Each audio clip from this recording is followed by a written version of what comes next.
Hi, Alanis.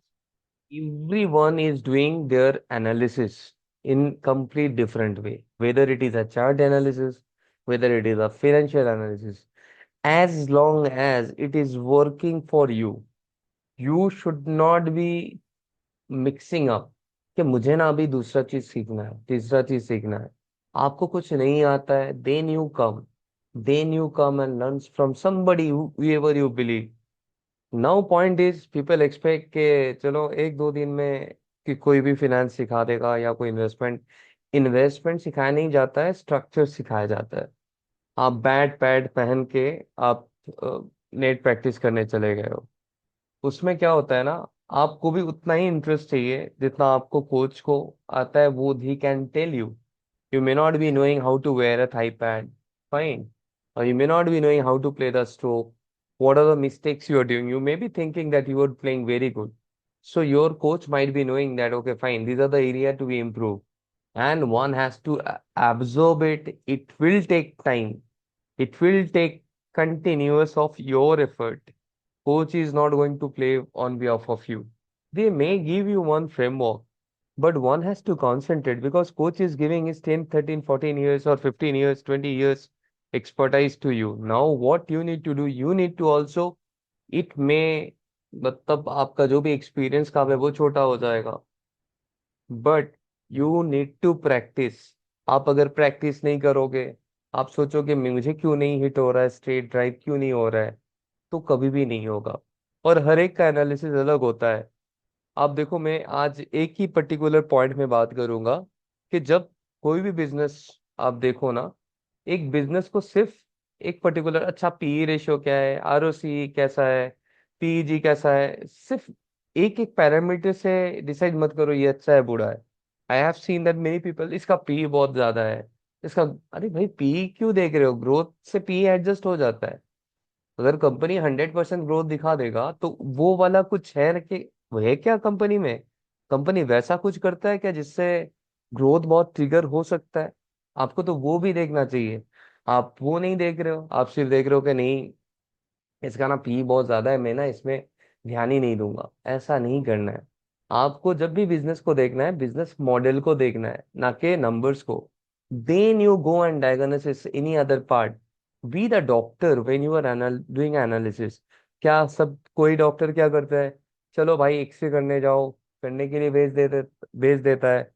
आप जाके सारे चीज यूएसजी एक्सरे ब्लड टेस्ट करवा के आ जाते हो। और कोई डॉक्टर बोलता है कि भाई आप दौड़ो, आपका विटामिन डी डेफिशिएंसी, धूप में निकलो, ठीक हो जाएगा, बाद में आना। तो हर एक का अलग है, कौन सही है कौन गलत है मैं नहीं बोल रहा हूँ। मैं सिर्फ ये बोल रहा हूँ कि दोनों दोनों जगह पे सही है, as long as you are getting a result. Likewise, when you are doing analysis, as long as you are working on market cap expansion, आपको क्या चाहिए, ये 1100 करोड़ का कंपनी 1200, 1400, 1500, 2000, 10,000 करोड़ में चाहिए। I am not talking about Mamata machinery, I am talking about in general, I am just showing an example कि अभी जब हम लोग किसी भी एक आदमी कोई भी प्रॉब्लम लेके आया तो मैं कुछ सजेस्ट कर रहा हूँ कि जाओ जाके धूप में निकलो, तो उसका कुछ रीजन होगा कि मुझे लगता है कि ये करने से इसका ये डेफिसिट सही होगा। वैसे हर एक कंपनी में एक पॉइंट रहता है जो हर एक के लिए अलग होगा। कोई प्रोमोटर को बहुत ज्यादा वेटेज देगा, कोई नंबर को बहुत ज्यादा देगा, कोई ओवरऑल देगा। उसके बाद भी एक खास खास जगह है जहाँ पे you need to find that one small point where one should focus. That is for any manufacturing unit who are in a machinery or critical equipment business. If they are getting advanced, that means you should give a attention to those business for further analysis. आप देखो कि corporate में क्या होता है, corporate में कोई किसी को उधार में ही चलता है, कोई किसी को एडवांस नहीं देता है। यहाँ पे क्या है, company is getting every year consistent advance. तो ऐसा तो कुछ बनाता होगा ना कि भाई उसको एडवांस देके जा रहा है। आप अगर एडवांस को इग्नोर कर देते हो कि नहीं ये कोई एनालिसिस का पार्ट ही नहीं है, ऐसा नहीं है। You need to give importance to advance from customer where companies are manufacturing equipment. अभी चलो कि आप एडवांस फ्रॉम कस्टमर्स को मैंने बोल दिया और हर जगह पे एडवांस फ्रॉम कस्टमर देख रहे हो, और एक कोई रियल एस्टेट कंपनी में देखा आपने और आपने सोचा कि नहीं, यहाँ पे भी advance of customers from customer आपका एक ही तरीके से करना चाहिए। एक इंसान को और एक बंदर को एक ही तरीके से इलाज नहीं हो सकता है। जैसे एक कंपनी से दूसरा कंपनी में आपका इन्फ्लेक्शन पॉइंट अलग होगा। एक रियल एस्टेट कंपनी एडवांस लेके काम करता है क्योंकि उसका फ्लैट बुकिंग चलता है या कोई भी बिल्डिंग बुकिंग चल रहा है, पार्शियल स्टेज वाइज वो पेमेंट ले रहा है। दैट इज नॉट अ मोट, that is a way of doing business. क्योंकि वो बहुत ही हेवी बिजनेस होता है, डिलीवरी टाइम 2-3 इयर्स लैगिंग रहता है, तो उसको एडवांस चाहिए होता है, कंफर्मेशन चाहिए होता है। So based on confirmation here also companies are making customize machines also they are giving. हर एक कंपनी को पहले से ऑर्डर आता है, डिमांड है इसीलिए एडवांस आ रहा है, रेपुटेशन है इसीलिए एडवांस आ रहा है, otherwise they would have not received any advance. So this is very very critical part of any business. Which other businesses know if they are making in a critical equipment, then you look at other things, whatever they receive got. I'm not talking about Mamta machinery. My point of making this video is that what is the inflection point, or what is the one thing after looking, okay, fine, they are getting advance from customer. Now you will do your further research. एक point निकालो, उसके बाद आप या तो promoter को देखो, company का बिजनेस देखो, किसको सेल कर रहा है, कहाँ पे सेल कर रहा है, कौन सा जियोग्राफी में है, कितने सारे सब्सिडरीज है। I have gone through, I have tweeted about this Mamta machinery in details. But if you are going through it, do independent analysis. Look at the risk as well. USA में है, risk है, कैसे Trump के साथ चलेगा नहीं चलेगा, those thing will be there. Find out a risk, reward, everything. और उसके साथ साथ ये भी देखो कि they are working with a fantastic advance from a customer.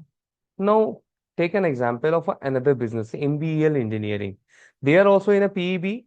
Now, look at another liability. You will see that company is getting consistently 71 crore, 88 crore of advance. In between, it was not there, maybe non-classification or how it is. So go and check that from whom they are getting in this advance. And now point is not about MBEL or Mamta Machinery, that how to find those things. Simply आप क्या कर सकते हो, एक screener बनाओ कि मुझे ना एडवांस फ्रॉम कस्टमर चाहिए। एडवांस फ्रॉम कस्टमर जहां पे से 25 करोड़ के अबव है, and market market capitalisation greater than, चलो के 300 है, and market capitalisation less than 5,000 है। सोचो कि आप इस रेंज में कंफर्टेबल हो। Now you can put some more parameter कि मुझे प्रोमोटर होल्डिंग चाहिए, अनदर लाइक एटलीस्ट 50% तो हो जाए। मुझे थोड़ा उसका रिटर्न भी चाहिए कि मुझे आरएसआई भी, चलो उसका ना आरएसआई एटलीस्ट ग्रेटर देन 50 चाहिए।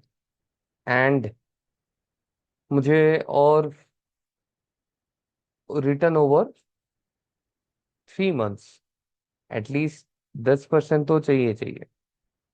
आप ऐसा अगर बिजनेस देखोगे, you will get a 23 businesses where, इसमें आपको मिल जाएगा इंडस्ट्री में, देखोगे कि बहुत सारे रियल एस्टेट कंपनी रहेंगे कि जहाँ पे कंस्ट्रक्शन रिलेटेड काम होता है। So they are getting like Nila Space and all, they are getting. You need to look at businesses where they are getting advances and why they are getting advances. Look at, say, Select Energy. Are they getting advance? Why are, why? Find out that why. So you will end up in inquiring further things. That company is getting advance. Okay, 5, 18 crore, 15 crore, 65 crore. Exactly what are they doing?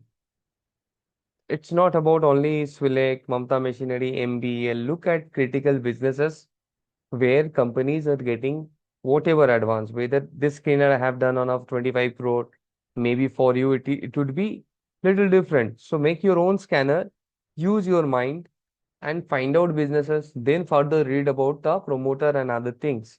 And some other day, some new topic, a small topic but useful. If you are learning from video, no, just put a comment that what you have learned from here and what exactly you want to learn from me. Thank you, everyone.